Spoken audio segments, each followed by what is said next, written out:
First Flight, a poem by Yue Fanthorpe. The context of this poem is particularly interesting. Fanthorpe lived through the First World War. She studied English at Oxford University and taught this for 16 years before she started working as a receptionist in a psychiatric hospital. Her poems typically deal with historical events, illness, social change, and her love of Britain. She witnessed the birth of commercial flights and holidays abroad. However, unfortunately, she had a fear of flying.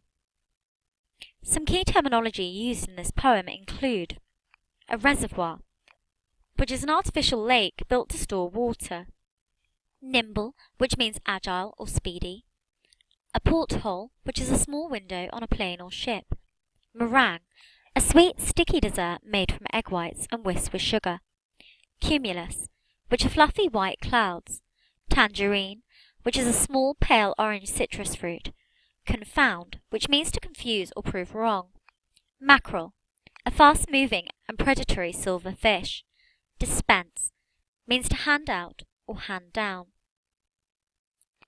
The register of a poem is the level of formality or informality used in a written or spoken text. This poem is a free verse with no regular structure or rhyme scheme. It makes effective use of personification throughout, using human qualities to describe inanimate objects.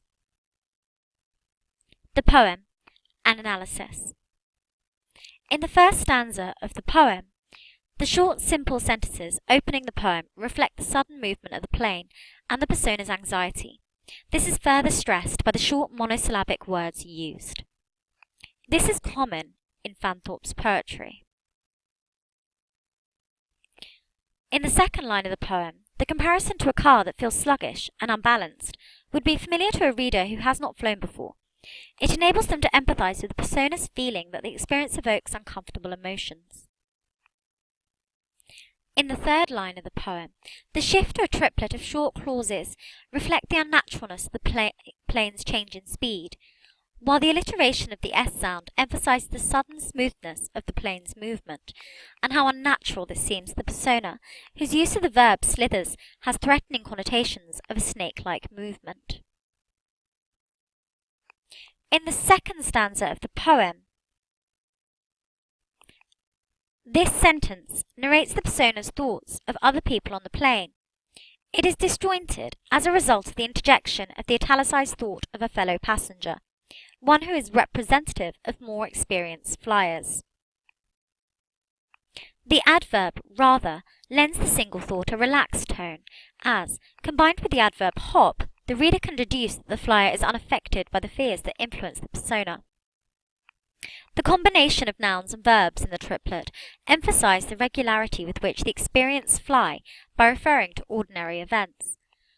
The contrast between the persona's anxiety and the relaxed state of the experienced flyer is stressed by the short clauses and disjointed description. This short interjection reflects the heightened emotions of the persona and her awareness of the compound personal pronouns, which help create a subjective, anxious tone that encourages the reader to sympathize with her fear. The juxtaposition of the verb crane contrasts with the more familiar verbs used previously, read and discuss, and the sights that can be viewed from the plane of the window.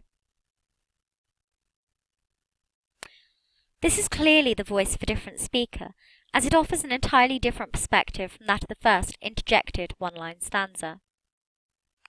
It suggests that there are a wider range of thoughts and feelings aboard the plane than just that of the speaker, and we can infer that she is able to deduce what these are from the words, actions, and expressions of those sharing the flight with her.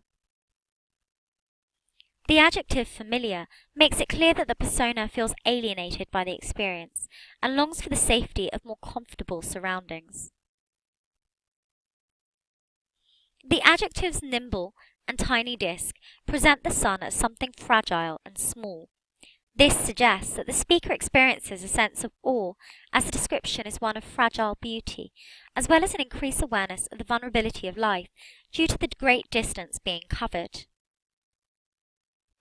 While an imperative might ordinarily create a tense tone, In this instance, it suggests a cavalier and careless attitude towards the experience, as the speaker is unconcerned about their present situation.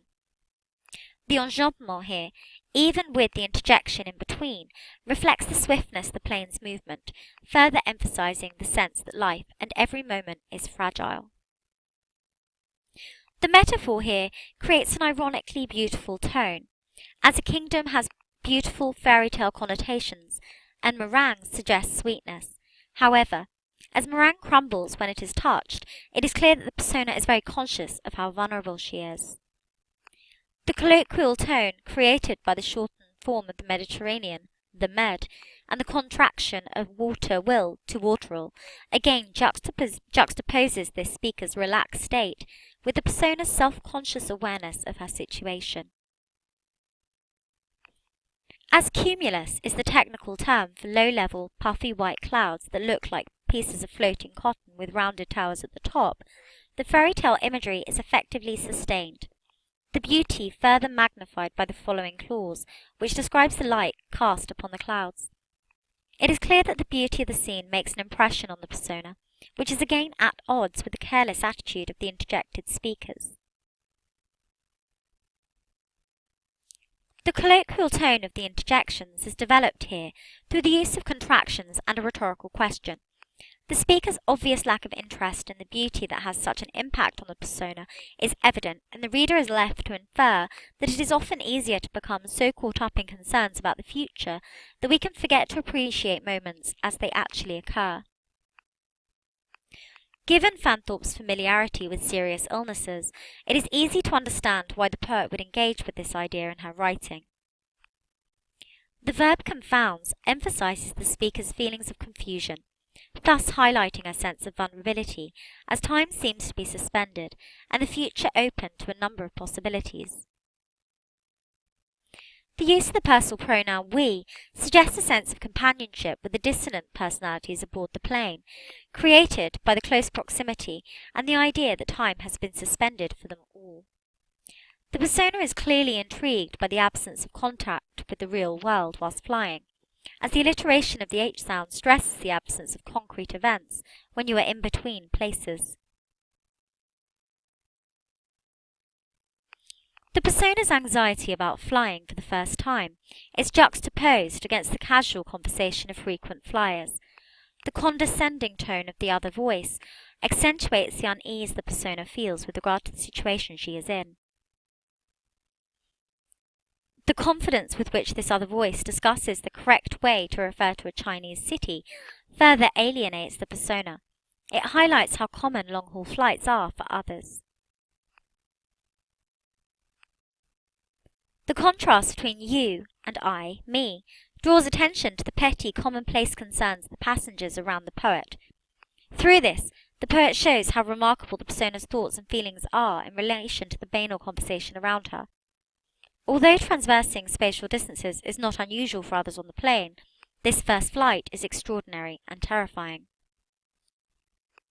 The short, simple sentences that consist of mostly monosyllabic words recall to the reader the anxious tone that opens the poem, and returns the poet to her own sense of fear and vulnerability. This is further emphasized by the repetition of the adverb to, which emphasizes the sense of danger. The key themes and ideas. In conclusion, this poem deals effectively with themes of time and place by exploring how connections to places can unsettle us, how a seemingly ordinary experience can lift one from a sense of time and place itself, how time and place are viewed subjectively. Thank you for listening.